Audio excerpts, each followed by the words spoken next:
শিক্ষার্থী, তোমরা সকলেই ভালো আছো। তোমরা জানো মারাত্মক মরণব্যাধি করোনা ভাইরাসের কারণে দীর্ঘদিন ধরে তোমাদের বিদ্যালয় বন্ধ রয়েছে। ইতিমধ্যে শিক্ষা মন্ত্রণালয় থেকে জারিকৃত তোমাদের উদ্দেশ্যে 1 মাসের সংক্ষিপ্ত সিলেবাস অনুসারে অ্যাসাইনমেন্ট তোমাদেরকে লেখার জন্য অলরেডি দেওয়া হয়েছে। আমি পদার্থ বিজ্ঞানের প্রথম অ্যাসাইনমেন্ট এই বিষয়ে একটু আলোচনা করব, যাতে তোমাদের জন্য কাজে আসে।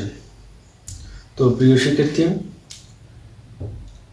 আজ পদার্থ বিজ্ঞানের যে গতি ও বল অধ্যায়, এই 2টি অধ্যায় মিলিয়ে একটি সৃজনশীল প্রশ্ন দেওয়া হয়েছে। সৃজনশীল প্রশ্নটি আমি হুবহু তুলে ধরেছি।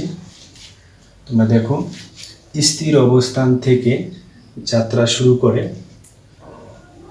600 কেজি ভরের একটি গাড়ি 0.2 মিটার পার সেকেন্ড স্কয়ার সুষম ত্বরণে 60 সেকেন্ড চলার পর 400 কেজি ভরের একটি স্থির পিকআপ ভ্যানের সাথে ধাক্কা খেয়ে আটকে একত্রে 7.2 মিটার পার সেকেন্ড বেগে চলতে থাকেন। খুবই সুন্দর একটি প্রশ্ন, সৃজনশীল প্রশ্ন। এবং ক নং প্রশ্নটি হলো, নিউটনের তৃতীয় সূত্রটি বিবৃত করো। খ নং প্রশ্নটি হলো, বৈদ্যুতিক পাখার সুইচ বন্ধ করার সাথে সাথে থেমে যায় না কেন, ব্যাখ্যা করো। গ নং হলো যে প্রথম গাড়িতে প্রযুক্ত বলের মান নির্ণয় করো। ঘ নং হলো, উদ্দীপকের ঘটনা ভরবেগের সংরক্ষণশীলতা সূত্রকে সমর্থন করে কি গাণিতিক বিশ্লেষণ করো। প্রিয় শিক্ষার্থী, এই বিষয় কয়টি আমরা এই সৃজনশীল প্রশ্নের প্রত্যেকটা ধাপ বাই ধাপ আমি প্রিয় শিক্ষার্থী এখন তোমাদের সামনে আমি প্রশ্নগুলোর উত্তর নিয়ে আলোচনা করব। ক নং প্রশ্নটি ছিল, নিউটনের তৃতীয় সূত্র বিবৃত করো। প্রিয় শিক্ষার্থী, তোমরা লক্ষ্য করো যে ব্ল্যাকবোর্ডে আমি তৃতীয় সূত্রটি লিখে দিয়েছি। তৃতীয় সূত্রটি হলো, যখন একটি বস্তু অন্য একটি বস্তুর উপর বল প্রয়োগ করে, তখন সেই বস্তুটিও প্রথম বস্তুটির উপর বিপরীত দিকে সমান বল প্রয়োগ করে। তাহলে একজন মানুষ যদি কোনো জায়গায় যে বল প্রয়োগ করবে, অপর বস্তুটি ঠিক বিপরীত দিকে একই বল প্রয়োগ করবে। তাহলে আমরা সবসময় যে এফ সমান -F লিখতে পারি। তো দেখো, একটা ছবিতে তোমরা মানুষের চিত্র বুঝতেই পারতেছো, আর একটা পাথর খণ্ড দেওয়া আছে। মানুষটি পাথরটাকে ধাক্কা দিচ্ছে, ঠিক একই বিপরীতমুখী বল প্রয়োগ করছে পাথরটি আবার মানুষটিকে। তাহলে আমরা এতে বুঝতে পারি যে কোনো বস্তুর উপর যে বল প্রয়োগ করানো হয়, বস্তুটি বিপরীত দিকে ঠিক একই বল প্রয়োগ করে। যেমন আমরা মাটির উপর দিয়ে হেঁটে যাই, মাটিতে বল প্রয়োগ করি, মাটির ঠিক বিপরীতমুখী ওই বলেই প্রয়োগ করে, বিধায় আমাদের ত্বরণ সৃষ্টি আমরা হাঁটতে পারি। এভাবে দেখা যায় নৌকা থেকে লাফ দিলে নৌকাটি বিপরীত দিকে অতিক্রম করে, অর্থাৎ বিপরীত বল প্রয়োগ করে। এভাবে আমরা তৃতীয় সূত্রটি উদাহরণগুলো জানলাম, তৃতীয় সূত্রটি সম্পর্কে জানলাম। তাহলে যখন একটা বস্তু অন্য একটি বস্তুর উপর বল প্রয়োগ করে, তখন সেই বস্তুটি প্রথম বস্তুটির উপর বিপরীত দিকে সমান বল প্রয়োগ করে। প্রিয় শিক্ষার্থী, তো এখন এটা নোট করে নাও, সুন্দর করে লিখে নিবা। তাহলে এবং এটার উদাহরণ এবং এটা নিয়ে অনেক প্রয়োগ আছে। আমরা খ নং প্রশ্নের উত্তর জানব। খ নং প্রশ্নটি কি ছিল? প্রশ্নটি আরেকবার বলি, বৈদ্যুতিক পাখার সুইচ বন্ধ করার সাথে সাথে থেমে যায় না কেন, ব্যাখ্যা করুন। বৈদ্যুতিক যে পাখা আছে বা ফ্যান আছে, এই ফ্যানগুলো দেখা যায় যে তোমরা যখন সুইচ বন্ধ করো বাসায় গিয়ে, কিন্তু সাথে সাথে থেমে যায় না, কিছু সময় নেয়। এই বিষয়ে তোমরা একটা ফ্যান দেখতেই পারছো, একটা ফ্যান স্থিরভাবে আছে। এখন আমরা সুইচ অন করলাম, ফ্যানটা ঘুরতে শুরু করছে, তাই না? আচ্ছা প্রিয় বন্ধুরা, এখন দেখুন আমরা এই ফ্যানটাকে থামাবো, সুইচ আমরা অফ করলাম।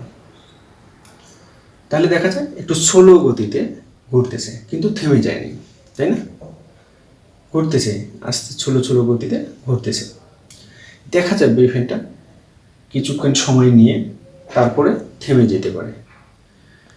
তাহলে আমরা কেন এই অবস্থাটা কেন তৈরি হচ্ছে ফ্যানের ক্ষেত্রে বা বৈদ্যুতিক পাখার ক্ষেত্রে? আমরা এখানে বিষয়টা হচ্ছে যে জড়তার উপর এই ফ্যানটি ঘুরে থাকে। এখন বিষয়টা হচ্ছে জড়তা, আমরা জানি যে গতিশীল বস্তু গতিশীল, স্থির বস্তু স্থির থাকতে চাওয়ার যে একটা প্রবণতা, এটাকে জড়তা বলা হয়। জড়তা তোমরা জানো, স্থির জড়তা, গতি জড়তা। তো এই ফ্যানের পাখাটা ঘুরে অর্থাৎ বৈদ্যুতিক পাখাটা ঘুরতেছে গতি জড়তার উপর নির্ভর করে। তো দেখা যাচ্ছে যে ফ্যানটি গতি জড়তা যখন থাকে, এটাকে যদি থামানোর চেষ্টা করি বা সুইচ বন্ধ করানো হয়েছে, তারপরও গতি জড়তা থাকার কারণে ফ্যানটি ঘুরতেছে।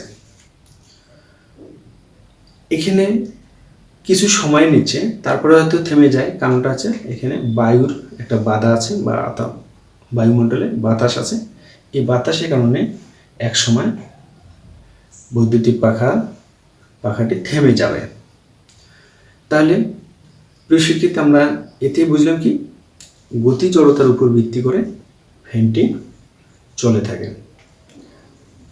এখন আমি গ নং প্রশ্ন নিয়ে আলোচনা করব। গ নং প্রশ্নে কি বলা আছে যে প্রথম গাড়িটির প্রযুক্ত বল নির্ণয় করতে বলছে। তো আমরা এখানে প্রথম গাড়ির আমরা যদি বল নির্ণয় করতে যাই, তাহলে আমরা জানি যে বল ইকুয়াল ভর ইন্টু ত্বরণ, আমরা এই সূত্রটা ব্যবহার করব।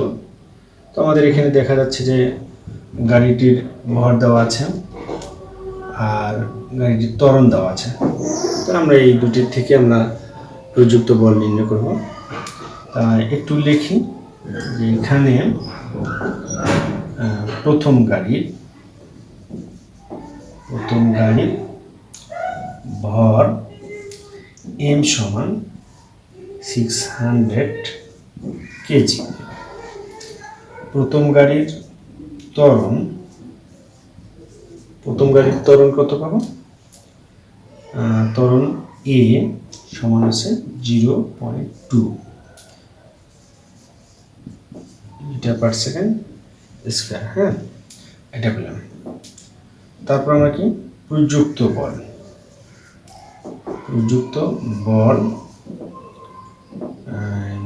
F সমান হোয়াট, আমরা এটা লিখলাম। তো প্রযুক্ত বল F সমান হোয়াট। তো এখন আমরা কি করবো, এটা সূত্র লিখব। সূত্র কি লেখা যায়? যে সূত্র লিখব যে প্রযুক্ত বল F সমান m a, এটা লিখলাম। F সমান m a, আমরা এটা লিখলাম। তাহলে m এর পরিবর্তে আমরা কি বসাবো? 600 কেজি গুণন 0.2 মিটার পার সেকেন্ড স্কয়ার আচ্ছা, তাহলে আমরা এখানে এখন কি করব, এটাকে গুণন করি। যদি এটাকে গুণন করলে কত পাবো, গুণন করলে দেখা যায় যে 120 kg metre per second square. দেখেন, এটা হচ্ছে আমাদের প্রযুক্ত বল। তাহলে আমরা এখন লিখব যে প্রযুক্ত বল, প্রযুক্ত কত, প্রযুক্ত বল পেলাম 120 এত। এটা আমরা উত্তর লিখবো এখানে, অ্যান্সার। হ্যাঁ, ঘ নং প্রশ্নের উত্তরে আলোচনা করব। ঘ নং প্রশ্নটি ছিল যে উদ্দীপকের ঘটনা ভরবেগের সংরক্ষণ সূত্রটিকে সমর্থন করে কিনা গাণিতিক বিশ্লেষণ করি, এরকম একটা প্রশ্ন। এই প্রশ্নটির উত্তরে আমরা এখান থেকে কিছু তথ্য, প্রথম গাড়ির কী কী তথ্য আছে সেই তথ্যটা এখানে পাশে লিখে রাখছি, তোমরা দেখো। যেমন ত্বরণ লিখছি, সময় টি এত সেকেন্ড, আদিবেগ 0, যেহেতু স্থির অবস্থান থেকে আদিবেগ 0, শেষ বেগ এখান থেকে বের করে নেব গাড়িটি, প্রথম গাড়িটি। হ্যাঁ, আচ্ছা, শেষ বেগ বের করি। তাহলে শেষ বেগে দেখো আমরা জানি ভি সমান আছে ইউ প্লাস এ টি, তারপর মান বসালাম। তারপরে আমরা এটাকে ক্যালকুলেশন যদি করি, ত্বরণের মান বসাইছিলাম, সময়ের মান বসাইছিলাম, তারপরে এটাকে গুণ করলে আমরা 12 মিটার পার সেকেন্ড পেলাম। এটা পেলাম আমরা শেষ বেগ, প্রথম গাড়িটির শেষ বেগ পেলাম কত, 12 মিটার পার সেকেন্ড। এখন আমরা এখান থেকে এখন পরবর্তী সূত্রটিতে কি আসবে, পরবর্তীতে দেখা যায় যে আমরা এখানে সংঘর্ষের পূর্বে মোট ভরবেগ, অর্থাৎ প্রথম গাড়িতে এসে একটা স্থির একটা পিক আপ ভ্যানকে ধাক্কা দেয়, অর্থাৎ সংঘর্ষ শুরু হয়। সংঘর্ষের পূর্বে যে মোট ভরবেগ এটা বের করব। সংঘর্ষের পূর্বে মোট ভরবেগ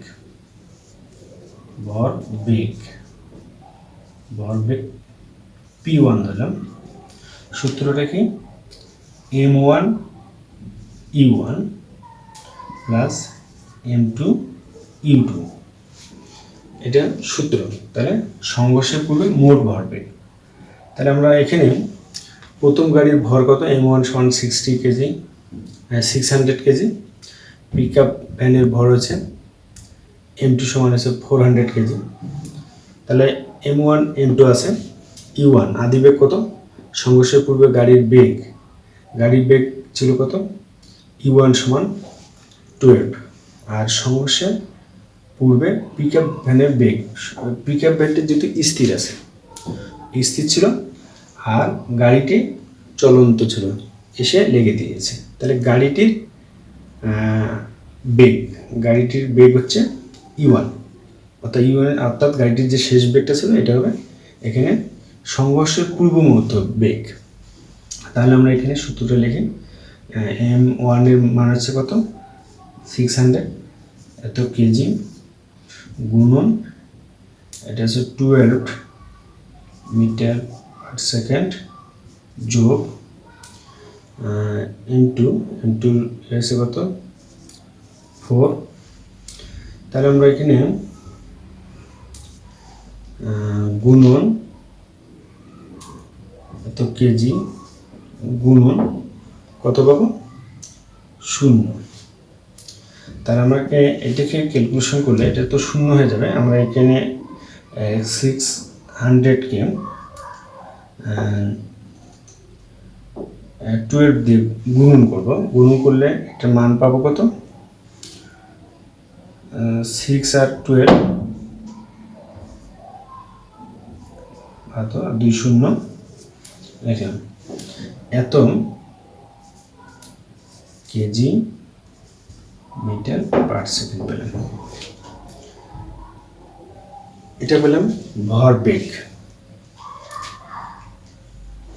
তো এটা ভরবেগ পেলাম। তারপরে আমরা ভরবেগ পাবো কত, সংঘর্ষের পূর্বে মোট ভরবেগ পেলাম এত। এখন সংঘর্ষের পরের মোট ভরবেগ কত পাবো, আমরা এটা লিখি। তো আমাদের স্মরণ রাখতে হবে যে এত কেজি মিটার পার সেকেন্ড পেলাম। তো আমরা এটা লিখে রাখি এখানে, এত কেজি, এটা পার্সেন্ট, এটা পেয়েছিলাম। তারপরে আমাদের এখন আসবে কি, যে এখন আমরা সংঘর্ষের পর গাড়ির ও পিক আপের মিলিত একটা বেগ, মিলিত বেগ কত আছে 7.2 মিটার পার সেকেন্ড। অর্থাৎ যখন সংঘর্ষ ঘটার পর গাড়ি দুইটা যখন একটু চলতে শুরু করে তখন তার বেগটা হচ্ছে মিলিত বেগ, উভয় একসাথে যেহেতু চলে 7.2 মিটার পার সেকেন্ড, এই বেগটা আমরা মিলিত বেগ পাই। তাই সেই মিলিত বেগটা আমরা ধরছিলাম কি ভি প্রাইম সমান হচ্ছে 7.2 মিটার পার সেকেন্ড। তো আমরা এখন সূত্র লিখি যে সংঘর্ষের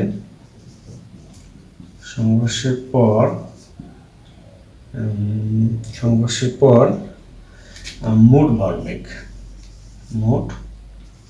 ভরবেগ P2 ধরবো, আগেটা P1 ধরছিলাম, এটা P2 সমান কত, আমরা কি লিখব, P2 সমান হচ্ছে M1 plus M2 V prime, এটা লিখে নিই। আচ্ছা, M1 হচ্ছে 600 আর M2 পেলাম কত, এত আমরা এককটা বসে দিই, এত কেজি যোগ 600 কেজি, তারপরে 7.2 এত মিটার পার সেকেন্ড। এটাকে যদি আমরা ক্যালকুলেশন করি কি পাবো, এটা যোগ করলে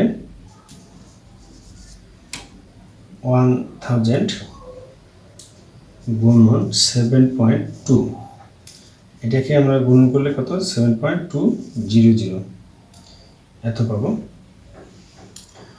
অর্থাৎ এখানে আমাদের কেজি একক আছে আর এখানে আমাদের মিটার পার সেকেন্ড একক আছে। এখন গুণন করলে KG metre per second 1, P1 সমান P2। অর্থাৎ আমরা কি লিখব, যেহেতু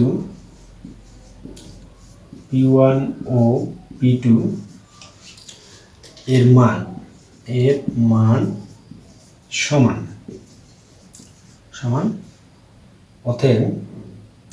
অতএব ঘটনাটি